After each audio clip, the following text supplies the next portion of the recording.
McLeal. The High Court has ruled that allegedly transphobic tweets from a former police officer were lawful, and Humberside Police interfered with his right to freedom of expression. Harry Miller from Lincolnshire challenged police guidance on hate incidents against transgender people after he was officially logged for comments he made on social media. Mr. Miller claims the guidelines issued by the College of Policing have had a chilling effect on freedom of expression.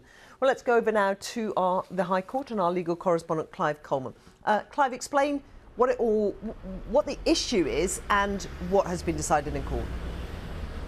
OK, so in terms of the issue, this police guidance actually arose out of the Stephen Lawrence case, and the idea was that the police would damp down on non-crime hate incidents before they developed or escalated into serious hate crime. And everyone says that's a very good idea.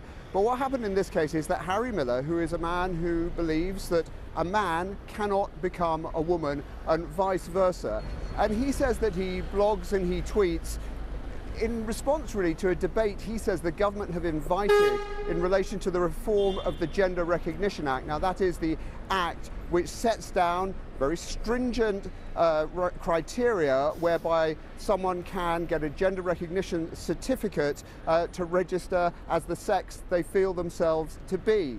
Now, he blogs and tweets pretty graphically, uses swear words at times. And in January of last year, a trans woman reported him to the police. Now, Humberside Police went to his place of work. He wasn't actually there. He was then interviewed over the phone by a police officer and told that if he didn't stop doing what he was doing, then he could be prosecuted.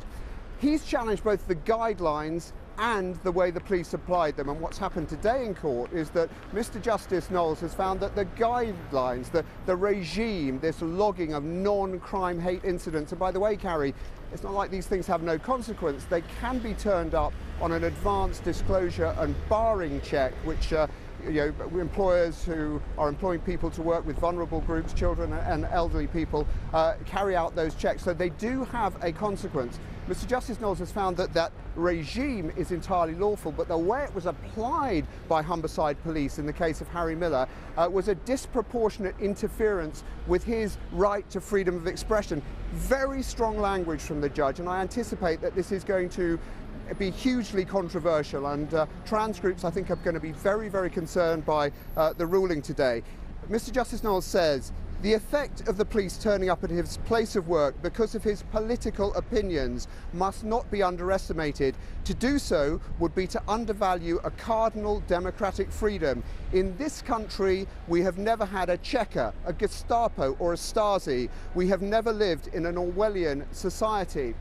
Now, some people will take that to mean that the kind of blogging and tweeting that Harry Miller was doing is completely acceptable. That will divide opinion. Many will feel, no, it is not acceptable. Trans groups, and we've spoken to trans groups in researching the story, of course, and they say, look, these incidents should be logged by the police, not simply to protect transgender people, but to protect everybody.